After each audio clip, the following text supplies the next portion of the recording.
Ces croyances deviennent subconscientes et sont ancrées dans notre cerveau et notre corps. Donc, pour pouvoir changer une croyance ou une perception, nous devons affiner ce qu'elle est. Et parce que c'est subconscient. Je suis votre hôte, Dr Joe Dispenza. Commençons. J'aimerais répondre à cette question dans deux niveaux différents. Leur premier niveau est l'explication de ce qui a été très bien fait. C'est que toutes les croyances sont créées à partir d'expériences passées.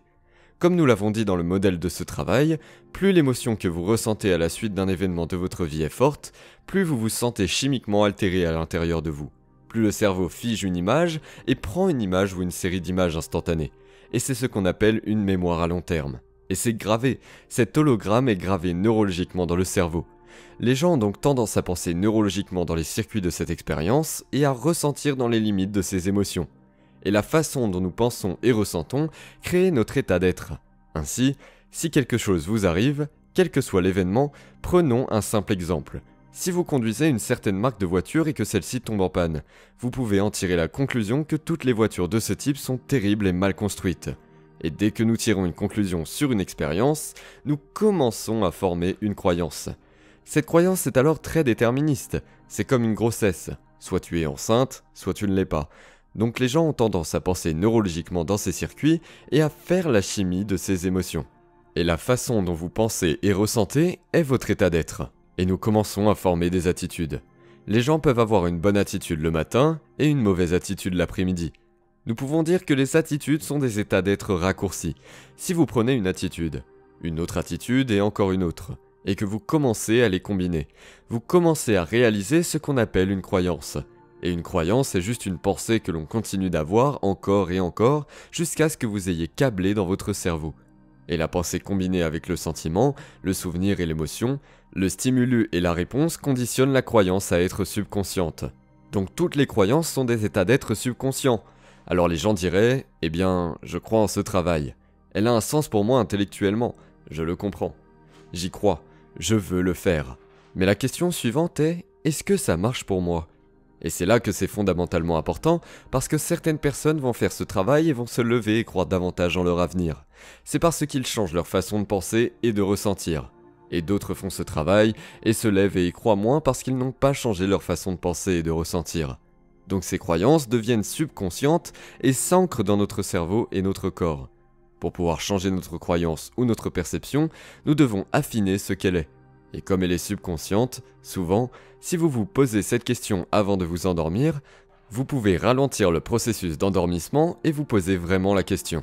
Vous la gardez à l'esprit et vos ondes cérébrales commencent à changer en ralentissant.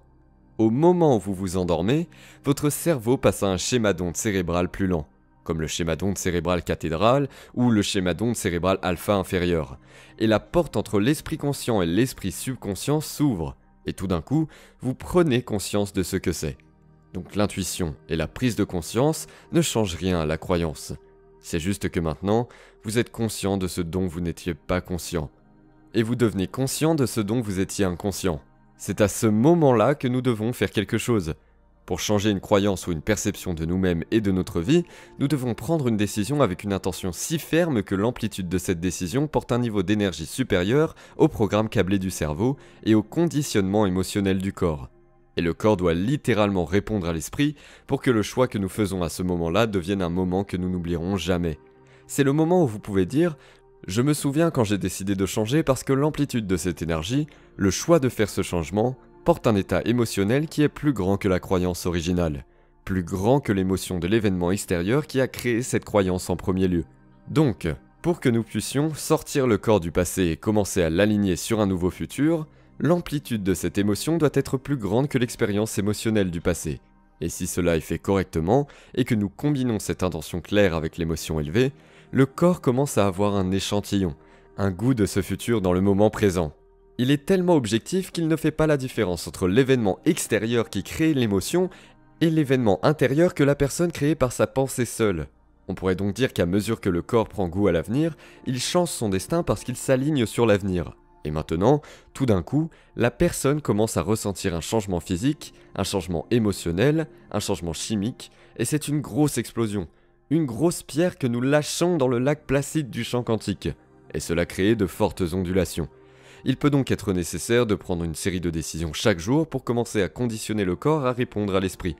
Et c'est essentiel parce que si nous le faisons correctement, nous sortons de notre état de repos. Et le corps reçoit de nouvelles informations sur le plan émotionnel, et il commence à sélectionner et à instruire de nouveaux gènes. Les gènes fabriquent des protéines, et les protéines sont responsables des fonctions biologiques. Ce sont les messagers du corps. Donc, dans un sens, nous changeons le corps par la pensée seule. Si la personne ne sort pas de son état de repos, c'est qu'il lui faut un certain temps pour changer ses croyances, car elle revient sans cesse à son ancien état d'être. Nous en parlons beaucoup dans nos événements de la semaine, car je veux que les étudiants commencent à avoir deux types de traitement de l'information. La première est la boîte à idées, c'est comment je me suis débrouillé lors de ma dernière méditation, ce sur quoi je veux travailler, m'améliorer. Ce que j'ai vraiment bien fait, je veux le refaire et commencer à le revoir dans votre esprit. Et l'acte de revoir cela est le processus de répétition qui n'est pas différent de la répétition de tout ce que nous faisons dans le sport, la danse, le théâtre et la musique. Quand on joue d'un instrument, il y a un processus de répétition qui se déroule. Et ce processus de répétition change littéralement le cerveau et le corps de sorte que lorsque vous arrivez sur le terrain de jeu, vous ne pensez plus. Tout ce qu'il y a, c'est que vous apportez un niveau d'énergie. Vous commencez une méditation, vous fermez les yeux et vous vous mettez en tête que vous ne voulez plus être. Vous vous mettez en tête qui vous voulez être. Et vous devez vous sentir différent à la fin de cette marche pour savoir que vous avez réellement changé quelque chose sur le plan biologique.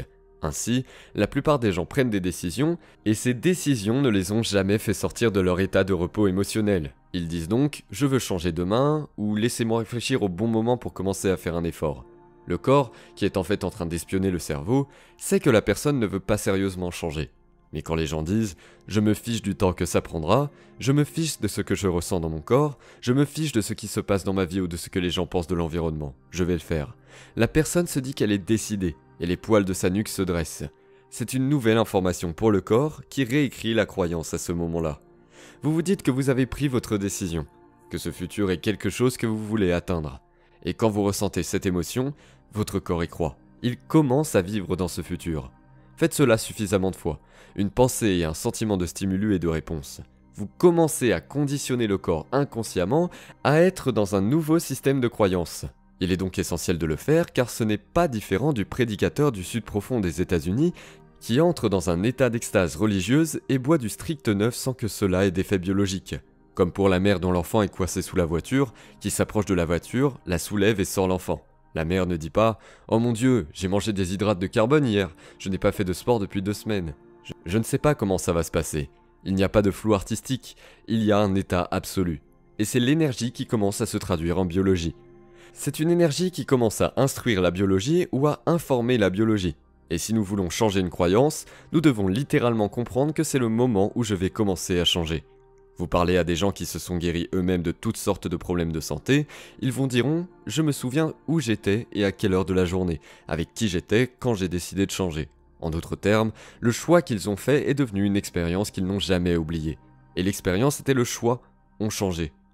Et plus l'émotion qu'ils ont ressentie est forte, plus ils se souviennent du choix parce que c'est exactement ce qui se passe. Comment on se souvient du passé. Maintenant, dans un sens, ils se souviennent du futur. Donc c'est essentiel dans le processus.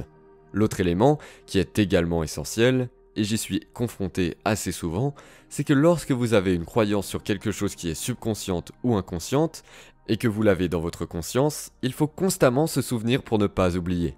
Et c'est normal qu'on oublie, parce qu'on travaille à changer quelque chose. On oublie et on devient inconscient. Ensuite, on réalise et on revient à l'ancien soi. Ce n'est pas quelque chose de mauvais ou de bon, c'est juste que tu es redevenu inconscient. Donc, pour que tu puisses te souvenir, tu dois redevenir inconscient. Et si tu continues à te souvenir, chaque fois que tu deviens inconscient, tôt ou tard, tu resteras conscient, à moins que tu ne sois inconscient. Et c'est le processus du changement. Maintenant, nous nommons la croyance et quelle est la croyance derrière laquelle vous voulez mettre votre énergie ? Quelle est cette croyance quand vous la changez ? Nommez cette croyance. Et ce n'est pas différent de la formule que nous enseignons lorsque nous décidons de réorganiser le champ avec une nouvelle croyance. Nous pratiquons la cohérence du cerveau, la cohérence du cœur. Et la combinaison de ces deux éléments change notre état d'être de manière plus élégante. Ainsi, une personne dira « Eh bien, je travaille sur cette croyance que je ne peux pas guérir mon état de santé. Cela fonctionne pour tout le monde sauf moi. » Et nous avons eu des gens qui se sont levés sur la scène lors d'événements d'une semaine et qui ont vraiment dit « J'avais juste la croyance inconsciente que cela ne fonctionnait pas pour moi. » Et ils se sont présentés tous les jours, non pas pour guérir, mais pour changer leurs croyances et pratiquer la formule, de sorte que la guérison devienne l'effet secondaire de ne plus maintenir le corps dans le même état émotionnel, de ne plus maintenir le cerveau dans le même schéma. Et la première étape pour cela est d'arrêter le processus de pensée, d'attraper la croyance inconsciente tellement de fois dans votre journée éveillée que vous n'en devenez pas inconscient. Donc dans votre méditation, elle apparaîtra. Il n'y a aucun mystère à cela, je l'ai fait suffisamment de fois. Les gens disent « Quelle est ma croyance inconsciente ?» Asseyez-vous, faites le travail et observez votre esprit pendant les 5 premières minutes. Dites « Je n'ai pas assez de temps, cela ne marche pas, je ne suis pas doué pour cela, je ne suis pas un bon méditant, je ne sais pas ce que je fais. » Ce sont toutes des croyances qui ne sont que des pensées que les gens acceptent, croient et auxquelles ils se soumettent. Ils sont influençables par une sensation chimique dans leur corps qui réaffirme la croyance. Montrez-vous chaque jour à vous-même et faites le travail. Ce que vous dites, c'est que je crois en quelque chose d'autre. Je crois en la possibilité. Je crois qu'il y a quelque chose d'autre dans cette croyance. Quand on croit aux possibilités, on doit croire en soi. Donc l'acte de se montrer pour faire le travail est l'acte de surmonter une certaine limitation. Mais alors, dans votre journée, comment vous comportez-vous si vous agissez comme si vous étiez de retour à cette vieille croyance, en espérant et en souhaitant qu'elle change afin d'enlever le sentiment que vous ne croyez pas ? Ou êtes-vous dans un état d'être dans votre journée où vous sentez que cette croyance a changé et vous agissez pour le démontrer ?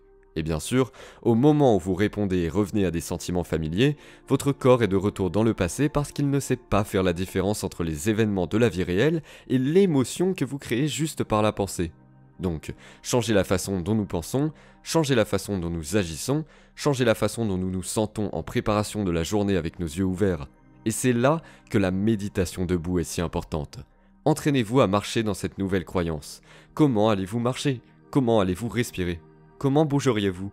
Comment vous tiendrez-vous ? Comment vous sentiriez-vous ? Incarnez-le jusqu'à ce que cela devienne une habitude.